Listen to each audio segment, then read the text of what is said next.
What is up, party people? Welcome back to my channel. Today we are doing 5 mistakes that either I have made while learning to surf or I've seen people make while learning to surf. Disclaimer, I've only surfed for 2 full months and I will be going back, actually the month that this gets uploaded, to New Jersey to continue my surfing education. But I haven't been surfing super long, but these are mistakes that I have made or I've seen people make that I think the world should know. Another disclaimer, I'm not sponsored by anybody in this video, mostly Kona Surfing Company out of Wildwood, New Jersey, though I love their stuff. This is a really great tank top my sister got me. I have my boards from there, have my wax, so really great surfing company, and I believe they ship like everywhere, so go check them out. I'll link the website in the description box below. Let's get into it. Mistake number 1, not thinking you need lessons. I have been wanting to surf since I was 5. Thought I had taken in enough surfing media, I've seen enough people do surf tutorials on YouTube, I thought I don't need to have lessons. And my mom had actually said, you should probably take some lessons. We went to the board house to pick up my board and they said, yeah, Surftopia, or Topes as they called it, has lessons. Tim's a great guy. Everyone down there. I actually met one of the instructors there when I went to pick up my board, so I made an appointment for some lessons. I think I took 2, but before that, because I'd gotten there so early in the summer that they weren't up fully like during the week, they were just on the weekends. So I took my board down and tried to surf on my own just to get a feel for it and see what it was like. It was hard. I looked like a right proper kook out there, and it was so different than boogie boarding and yet so similar. And I could actually, a couple points, I rode my board like I would ride a boogie board. I could not pop up. It was quite embarrassing. I was glad no one was there to see it, but made me super glad to get the lessons, to get on a proper board, to get on a proper sort of education, I guess is the word I wanted to use, of how to pop up, doing it on the sand a couple of times, going out there, getting help, being pushed into a wave as opposed to trying to paddle out. So lessons are really important. You will have people who know so much more about surfing than you are and will have ridden much bigger waves than the ones that you'll probably be riding. And it's really great to have a cheerleader for you. Surfing can be very discouraging because it's like a whole set of skills that you don't get unless you surf or you try to surf.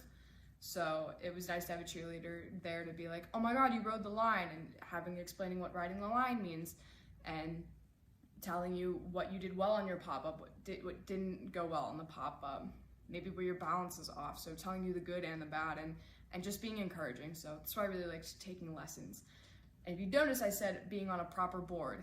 Let me explain, because this is mistake number 2. So board buying versus board renting, depending on how long you're going to be somewhere. If you are only there for a short amount of time and you're not spending every day at the beach, probably recommend going to a place like Topes and just renting a board.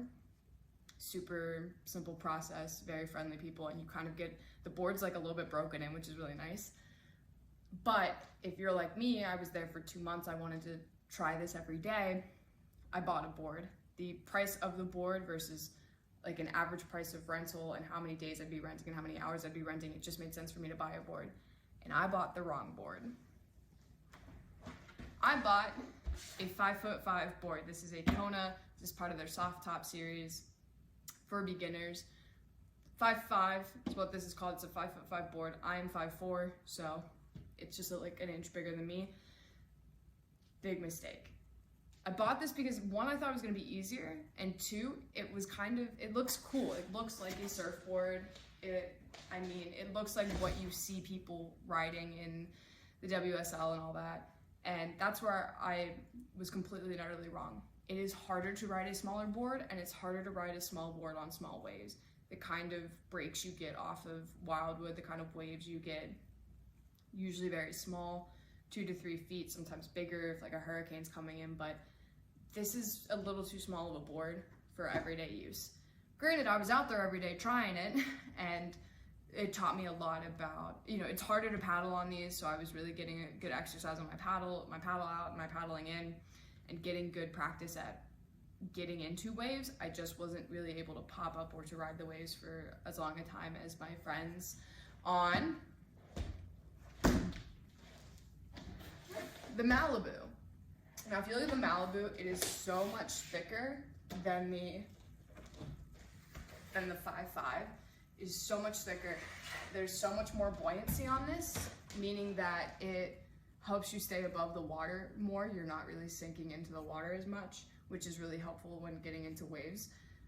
It's so much wider of a surface area. The board itself, as I look up, is 7'4", I believe. A much wider surface area so that you can pop up. So it's a lot easier to balance on one of these because there's so much play with how wide it is. You don't have to be exact every single time to be able to ride the board. And sometimes you have to pig dog it. Yeah, pig dog it, which means you have like one hand down, but you'll be able to pop up on these a lot easier. They're a lot easier to paddle because there's so much buoyancy on this. If you go to Topes, this is the board you're gonna ride and you take lessons. This is the board that I took lessons on, got a feel for how, you know, the mechanics of surfing. So I'm really stoked to take her to Jersey and to get to ride her. Most other people were riding Malibus out there. So yeah, the great thing about any of their soft top series, Kona's got 3 soft top boards. They're the 4'4", 4'4", the 5'5", which we just saw, and the Malibu, and this comes between, I think, like 6 foot, 7 foot, and then 7'4". I think they might vary in size. I'm not entirely sure, but the great thing about these is they come with fins that have this. So this is like it's a hard plastic fin, not like acrylic or some people still use wood, but it comes with this fun, very stretchy rubber. Shouldn't say stretchy, very flexible rubber. So it does not hurt as much if you get hit with it. That's the great thing about both of these boards. For beginners who are going to be falling off a lot, they don't hurt as much. You're not hitting fiberglass, you're not hitting like acrylic, you're not hitting any like wood. You're hitting, granted, a very, like, it's not a super soft foam, but you're hitting foam, so it's gonna hurt less. That's why I love them. On that same line as well, kind of just equipment in general, I also recommend, even if you're getting soft tops, wax. This is my all-purpose wax. They make wax for cold water, for hot water, warm water, and then just all-purpose wax. This is all-purpose. The boards, as you can see on my 5'5", you can see this right here. The thing about wax is when you have a wetsuit on, it helps you stick to the board. These get a little slick as well when they're new. So putting a little bit of wax on there, waxing them up every time you go out, helps get that good grip on there. And it keeps you, actually, I've done this, from sliding off the front of the board when you're paddling into a wave. So that's all about getting the right equipment and knowing whether to buy or to rent the equipment. So it all depends on where you're at, what you're doing, how much time you're spending in the water, how much you plan to do surfing in the future, I think. And I think it's also about, Bert Kreischer had talked about surfing and he wanted to surf on a small board because he didn't want to look like, you know, the kook or the grom on the big board. And it's kind of getting over your ego a little bit, because just because a board looks cool doesn't mean it's the right board for you. You have to have the right board that's going to support you in your surf journey of learning how to pop up and learning how to paddle out and paddle in and all of that stuff. You want a board that's going to encourage that growth and encourage you to get out there every day, because it's super easy to get discouraged. Bringing me to point number 3, go out every day. Even if the conditions are absolutely terrible, you can learn something every day on the board. You can improve the paddle, you can improve your pop-up, you can improve how you read the wave.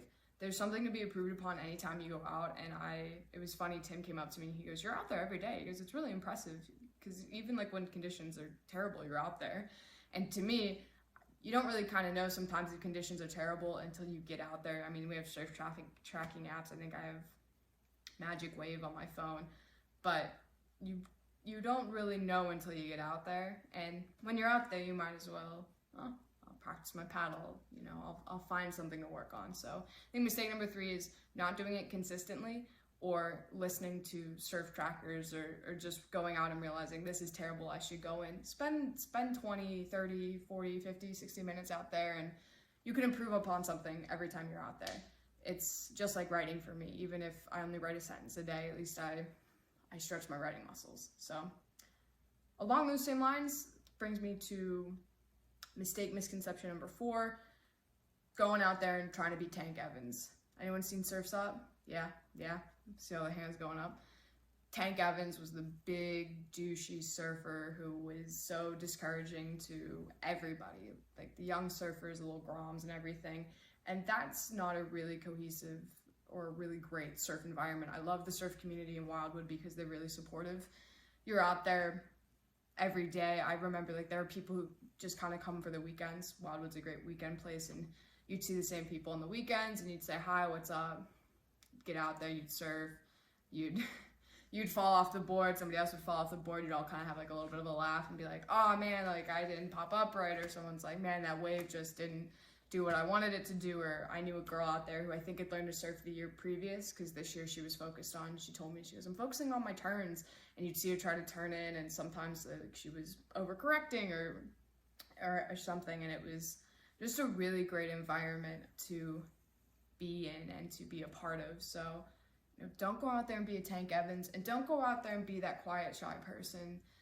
You can go out there and make some small talk, or some people ask for advice, or sometimes people come over to you and say, hey, I noticed you're doing this, may I suggest that you do this? Or if you're having trouble with the paddling into a wave, like, hey, can I give you a little push, get you on there? It's all about encouragement, and it's all about not being discouraged when you don't get it right away. And that's the great thing about like my lessons at Surfsopia, where I got up on the board and I rode the wave so many times that I had this confidence about me every time I went out on my own. Like, I can do this, I can do this, I can do this, instead of I can't, I'm not good, this isn't great, these are poor conditions, I suck. It was, no, I can do this, I just have to practice at it. And that leads me to mistake number 5. People not having fun. It's surfing. It is one of the single greatest experiences of my life. And being in the ocean is probably the second place in my entire life, maybe third. There are like 3 places in my life that I have found true peace. And one of them is being on a board in the ocean. Surfing is so fun, and the adrenaline you get, and I can't describe it. I tried to my friend, and she was shocked. She goes, you can't describe this feeling? I said, no, I can't describe this feeling, because it's so magical and beautiful, and it's so much fun. And I think people forget that. You get caught up in the I can't do it, or I suck, or everyone else is so much better than me, or no, you're out there learning. It takes a lot to learn something new. You have to step out of your comfort zone completely.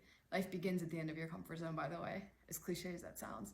But you got to get out of that comfort zone. You got to go out there and try, and you'll find this magical world just open up before you. And I found that it's so fun to tell people that I surf, because they go, you're from Western PA, where do you surf? I go, New Jersey, and they're like, you own a board? Like, yeah. What do you think I practice on? I practice my pop-ups in this very hallway. You practice putting your fins in and everything. It's so routine and so spontaneous in the same sense. It's just magical. And if you're not having fun out there, you're really not doing it right. Even the days that I didn't catch any waves, even the days that every wave I seem to get on, I'm getting knocked off because of X, Y, and Z. I remember I rode the line in, and then I just like fell backwards into the water, smiling, and I pop up and shake my head and get back on the board, and I had this huge smile on my face because it was the best thing ever. And anytime I'm in the water, I'm hopefully smiling, because it's just that fun and that cool. And yeah, I'm just saying the same adjectives over and over and over again, but it's true. It's amazing and magical, and so don't forget to have fun. That is all I have for Yins. Hopefully by the time that this video comes out, I will be finishing up in Ohio and ready to take Taylor That's the Malibu. Down to Jersey for my own surfing. Hopefully some surf videos will be to come. But until then, hang loose, and I will catch you all in the next video.